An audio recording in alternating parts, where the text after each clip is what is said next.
Capítulo 2. Palavras produzem fruto. Certa senhora me contou que quando jovem, ela discutia e brigava muito com sua mãe. Um dia, depois de uma daquelas costumeiras trocas de agressões, a mãe lhe disse: "Quando você se casar e tiver filhos, não haverá paz em sua casa. Eles serão contenciosos e a discórdia será uma constante." Depois de algum tempo ela se casou. Vieram os filhos e a maldição cumpriu-se plenamente. A casa virou um inferno, seus filhos viviam brigando, odiavam-se uns aos outros. Tivemos um período de aconselhamento e oração e a maldição foi quebrada. Hoje, a família diz que agora o lar vive em paz. Há um ambiente de camaradagem. A bênção do perdão veio sobre eles. Do fruto da boca o coração se farta. Do que produzem os lábios se satisfaz. Provérbios 18, verso 20. As palavras que proferimos são como semente que, caindo em solo propício, achando condições favoráveis, germinam, crescem e frutificam. São dois os frutos. Palavras produzem bênção, palavras produzem maldição. De uma só boca procede bênção e maldição. Tiago 3:10. Maldição. Maldição é a autorização dada ao diabo por alguém que exerce autoridade sobre outrem para causar dano à vida do amaldiçoado. Na maioria das vezes não temos consciência de estar passando-lhe essa autorização. Em geral, fazemos mediante a prognósticos negativos, o que é popularmente conhecido como rogar praga. É um dizer profético negativo sobre alguém. A maldição é a prova mais contundente do poder que têm as palavras. Prognósticos negativos são responsáveis por desvios sensíveis no curso de vida de muitas pessoas, levando-as a viver completamente fora dos propósitos de Deus. De maneira geral, é nos momentos de ira, de descontrole emocional ou de decorrência de um desejo frustrado, de algum alvo não alcançado que proferimos as maldições. Um dia você vai implorar minha ajuda, mas eu não vou te atender. O que você está fazendo comigo, outros farão pior com você. Você vai morrer sozinho e sem ninguém para lhe ajudar. As pragas se cumprem. É por desconhecermos o poder de nossas palavras que vivemos amaldiçoando os nossos filhos, os nossos parentes, as nossas autoridades e inclusive os nossos negócios. Quando usamos os lábios para amaldiçoar, estamos chamando a nós o que existe no inferno. É temerário amaldiçoar porque as maldições podem acarretar grandes consequências, dentre elas a opressão e a possessão demoníaca. Opressão. 2 semanas antes de se casar, um casal me procurou depois de um culto. Disseram que cada vez que os dois iam arrumar a casa onde iriam morar, sentiam um ar impregnado de demônios. E a pregação daquela noite fizera lembrar de que sua mãe sempre agredia seu pai e vivia dizendo a ela: "Olha, menina, casamento é uma desgraça. E é isso que você está vendo. Vai acontecer com você o mesmo que está acontecendo comigo. Foi assim com seus avós e com você não vai ser diferente." A mãe, com este prognóstico sombrio, já havia autorizado aos demônios tornar o futuro lar da filha um inferno, uma réplica do seu. E os espíritos maus já estavam atuando no sentido de perturbar a vida dos dois. Orei com eles, quebrando aquela maldição. Voltaram então à casa e perceberam que o clima já não era mais o mesmo. A maldição foi desfeita. Esse caso mostra claro o que é opressão. Opressão é a presença de demônios em determinados ambientes.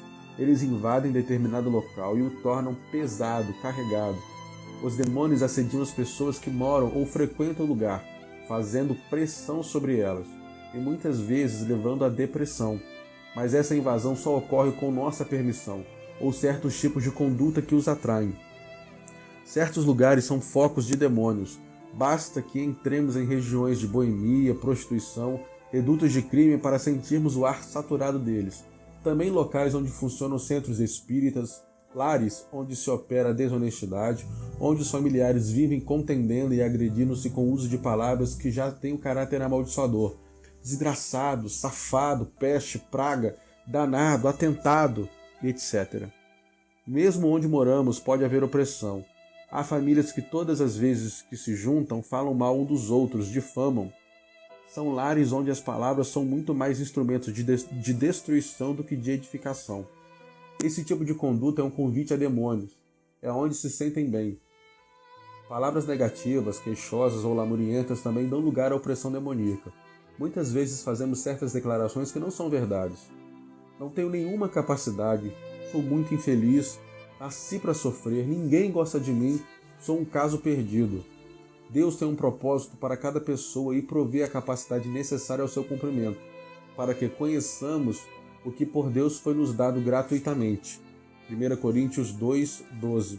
Opressão é, pois, pessoas e demônios convivendo no mesmo ambiente, dividindo o mesmo espaço. Deus não nos criou para vivermos oprimidos e derrotados. Palavras positivas, amorosas, de fé, de confiança em Deus liberam o poder divino para desfazer a opressão, pois Jesus veio para destruir as obras do diabo. 1 João 3:8. Possessão. Se a opressão é a pressão de demônios em torno de uma pessoa, a possessão é a presença de um ou mais demônios dentro da pessoa. A opressão opera de fora para dentro, possessão de dentro para fora.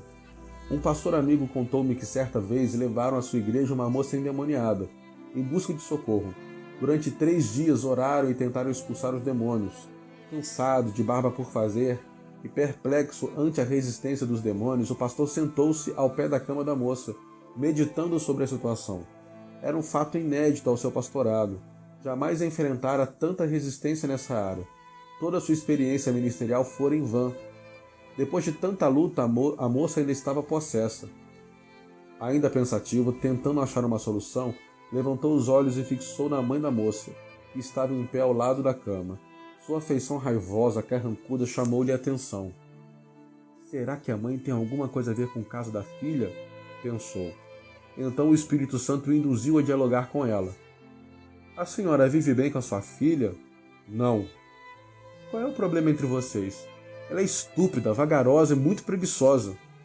A senhora pode explicar melhor e me dar um exemplo? Claro, eu poderia dar muitos.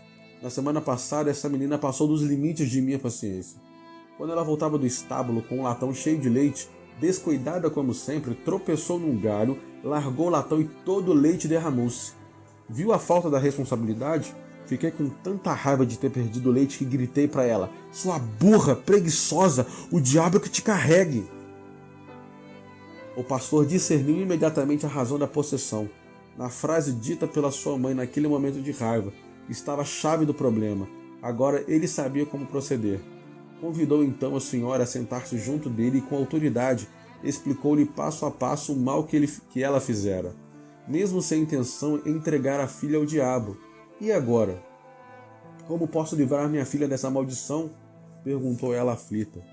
A senhora tem que quebrar com suas próprias palavras, renunciando e desmanchando o pacto que fez com o diabo. O senhor pode me ajudar? Claro que sim, concordou o pastor. Então o pastor ensinou a orar, quebrando a maldição, renunciando ao pacto involuntário que fizera, retomando sua filha das mãos do diabo e entregando a Jesus. Em seguida, o pastor orou, libertando a jovem.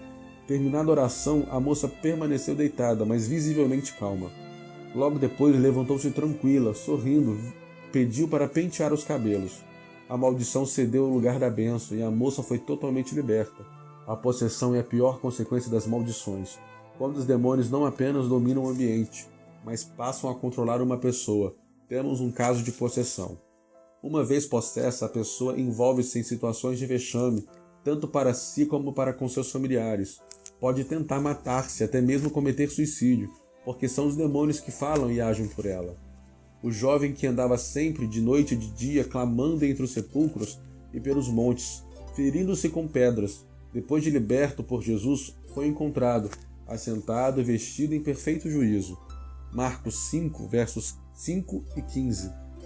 Bênção. Se as palavras que proferimos podem constituir maldição, elas têm igualmente poder para produzir o efeito contrário. Nossas palavras produzem bênção. Não saia da vossa boca nenhuma palavra torpe, mas sim unicamente a que for boa para edificação, conforme a necessidade, e assim transmita graça aos que ouvem. Efésios 4, 29.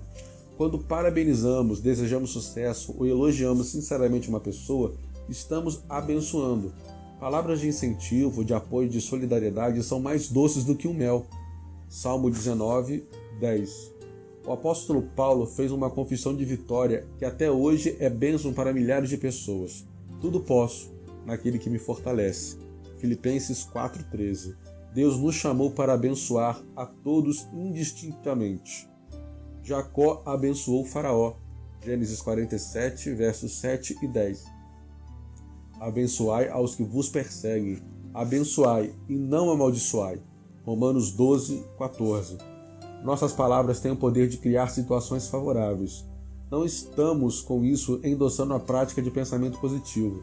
Abençoar alguém é invocar a atuação divina em favor daquela pessoa. Abençoar é, sobretudo, um ato de fé. Pela fé, Isaque abençoou Jacó e Esaú acerca de coisas que ainda estavam para vir. Pela fé, Jacó abençoou cada um dos seus filhos.